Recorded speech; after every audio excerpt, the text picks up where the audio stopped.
No hard fight. Hey guys, we are back with the second game of my Set 17 experience, and this time around we're going to play some TF. I walked into this game not really knowing what to play, and I ended up starting out with a Caitlyn. Caitlyn is a Nova and a Fateweaver, actually goes really well with TF.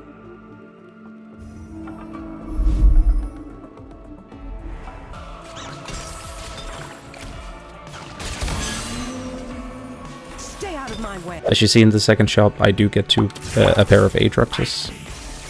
I get a Nova.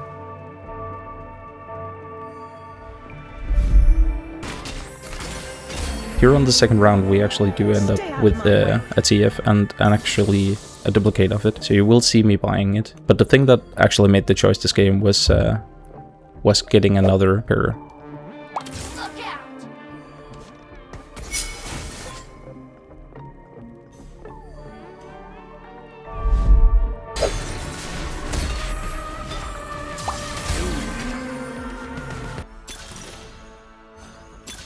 So regarding the artifacts, I ended up going for Forged in Strength. I wanted to test out the new artifacts with the champions, and we do end up with a TF2 here. As you can tell, it's only my second game of the set, so I'm really slow on reading champion abilities and getting to know what kind of champions has what traits and whatnot. But I do acknowledge that we have a Fateweaver comp with Nova and also a Bastion, so I do end up itemizing TF here. I am not sure I'm doing it correctly though. So basically for his passive you actually deal all of your overkill damage anyways, but with Ludens you are to spread your overkill onto 2 extra people. So I don't know how that stacks or works, but in this game it turns out to look pretty decent. We end up going for the duplicators to try and 3-star TF. I do think he's an interesting unit. He's basically like a gamble, and while also gambling you also have a chance of earning money with him, so he is an econ unit. For the second augment, we actually go with the Pathetic Forge, which will give you 1 of 4 divine artifacts, which are different from the regular ones, so I wanted to test out what kind of divine artifacts there is and how they work with this kind of comp. I do spend a lot of time reading what each artifact does, and we actually don't manage to pick one in time. So we end up going for Yasuo's Blade Perk, which will every 4 seconds have a chance to double the next damage on your attacks.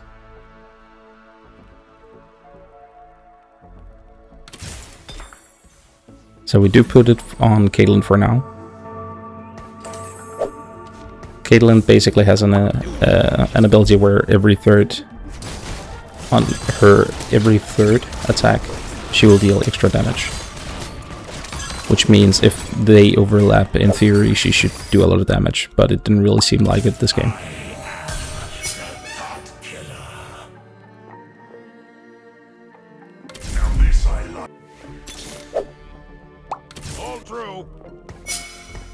For this combo, I was actually trying to stack as many 1-cost champions as possible, just to try and reroll them down to see if I can find TF3. But we do end up getting a lucky Ornn too, and actually a lot of Ornns later on in the game. Ornn is a Bastion champion who also will give you Space Groove, and besides that he does create an extra item for himself, so he's a good tank early game. And even late game he will turn that item into an artifact, or no, not an artifact, but a radiant item if he already has 3 items. So for the second choice we do end up going for Varus again. Now, we actually do end up going with Ahri, because we do see that we have enough lesser duplicators to duplicate TF to 3-star. And with that in mind, we might as well just continue to level up and go for some higher cost units, since we didn't really land anything else. As you can see here, I'm just reading out some of the abilities and some of the different traits to see if I can actually make some pairs happen. And also use ATF doing monstrous damage. Like it's crazy how much he does.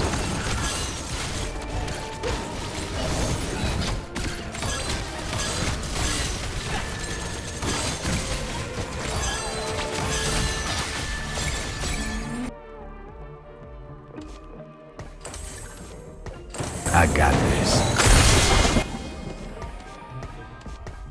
We do land him a 3-star now. I didn't really want to keep on waiting and rolling and wasting my gold on that, so we do end up using the lesser duplicators and just leveling up from here. So now the main focus of this this game will be to just level up, try and increase our units and get more synergies in. We want to go for 3 stargazers, 4 fateweavers, and probably 4 bastions to have a stable front line.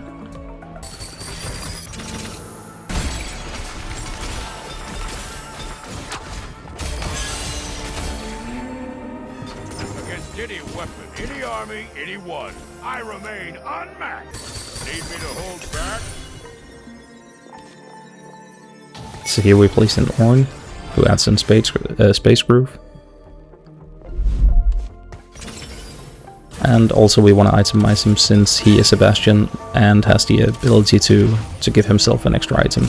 We also do finish off TF's item mill with a Rabadon's Death Cup to add on top of the damage he already has. But since that damage cannot be wasted, since overkill damage basically transfers to the next person, it is a really good option in my opinion. However, I have seen some people go with like a more attack speed heavy build, also to farm gold early.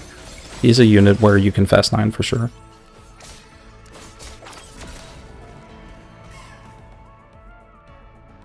So for the last Augment, we do see explosive growth, and at the moment I am thinking, honestly, we just need to go higher.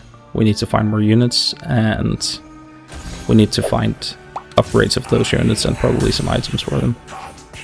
We do have some items on Caitlyn at the moment that I really want to transfer to Corgi later on when we find him. But we can't really find Corgi or reroll for him until we're level 8.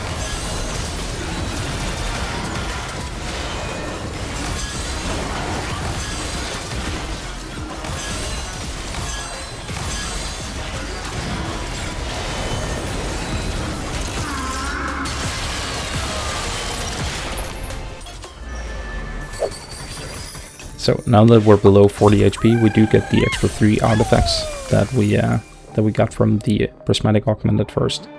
Here we get Ari's Aura, which I haven't seen before, but it basically gives you like an old Aurelian Soul passive where you get 3 orbiting orbits or orbiting stars around you.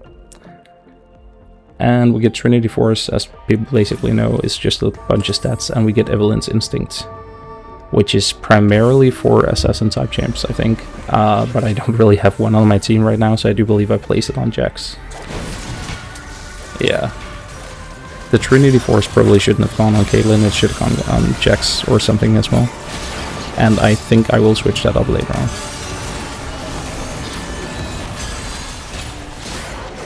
As you see here, TF is just doing monstrous damage, 17,000.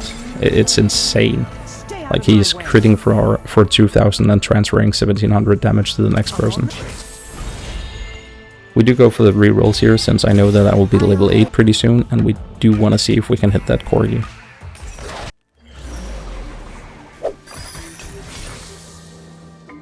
Old man with a lamp, coming through.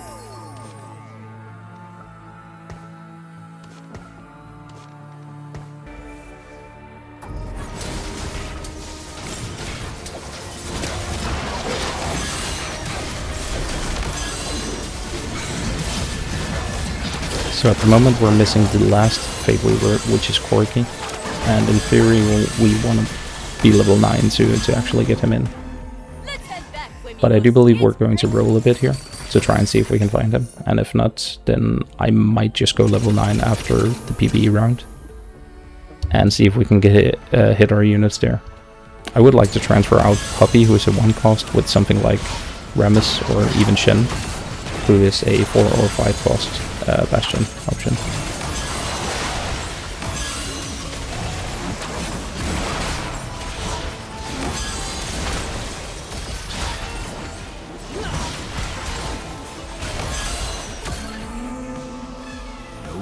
So here we get to choose Ari Spoon, which will basically give 2% attack damage and AP and 2 extra XP each round. So this would be really good if we were to slow level from here, which we're basically going to do, because we're going to be rolling on 9.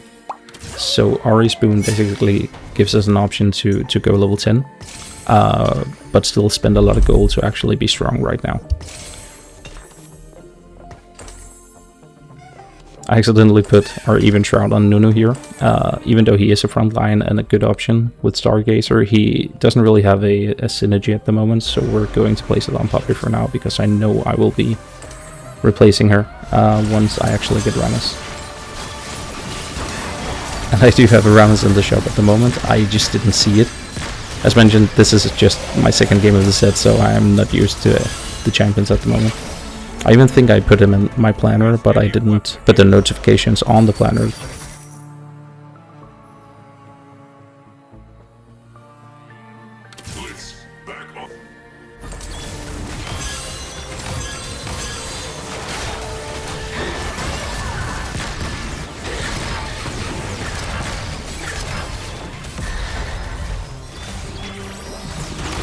This is just some ridiculous damage. 27,000 from a 1 cost. Like, him hitting 3.2k crits on enemy backlines and then bouncing with another 2700 is just insane. I don't know if it's the Ludens synergy here that just goes crazy, but it sure as hell doesn't seem fair for a 1 cost. I think a way to counter TF is actually just to get a huge tank who make sure that he can't really get any resets off, or any bounces basically. So this is the time where we want to start slow rolling and actually try and find some upgrades. We do find Shin here, which is going to be our replacement for Poppy, I believe. I still haven't noticed that I'm missing Rammus, but I think Rammus will go in instead of Aatrox, or maybe Nunu or Orin.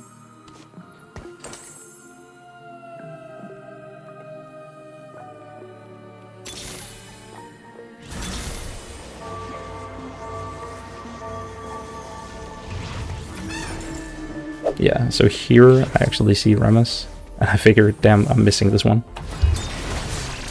I'm thinking about Stargazer and whether or not it's worth to actually go for 6 Bastions instead of having Nunu in, since he doesn't really provide anything except for Stargazer. But at the same time, any damage amp to my TF is just all of my damage on my team at the moment, basically. Corgi isn't really doing much, but also he's just a 1-star at the moment.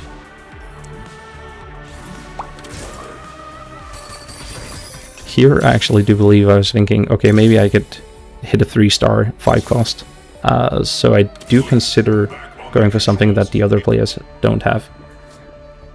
But I also do realize that, okay, this takes a lot of time for me to scout, and I am not anywhere nearly practiced enough to actually see if they have the champion on their team. We still try and go for it though. I want to see if I can get something 4 cost or 5 cost into a 3-star, but also because we're healthy and we're still winning at the moment.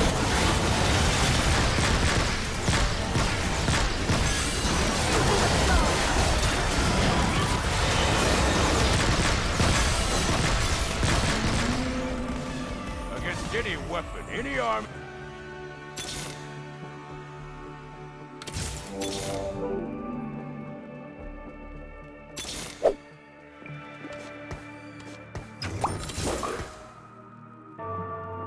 Finally we get the Corgi upgrade so we can actually start doing damage.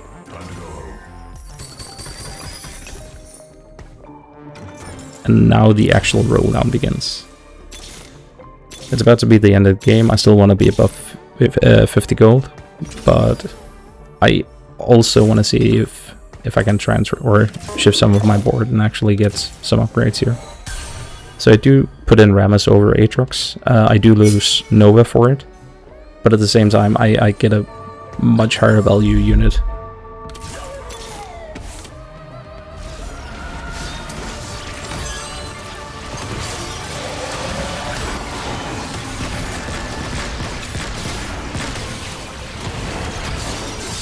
I think I'm losing some of these fights because of bad positioning. since, as you saw here, I do get stuck on the tank and I can't really get past that.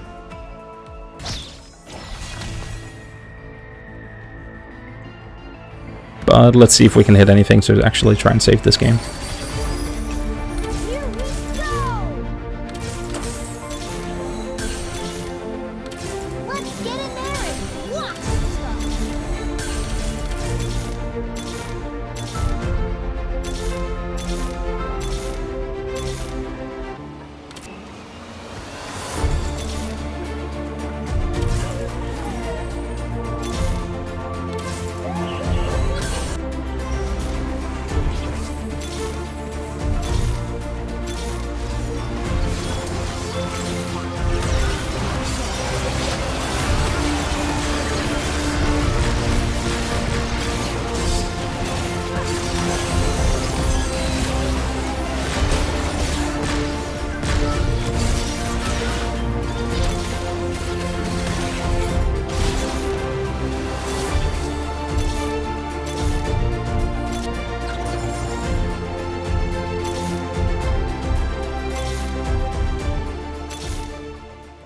And we do get extremely close, but no cigar. We're stuck at 7 corgis. We did get a shin upgrade, we did get some other upgrades, but I don't think it's enough at the moment.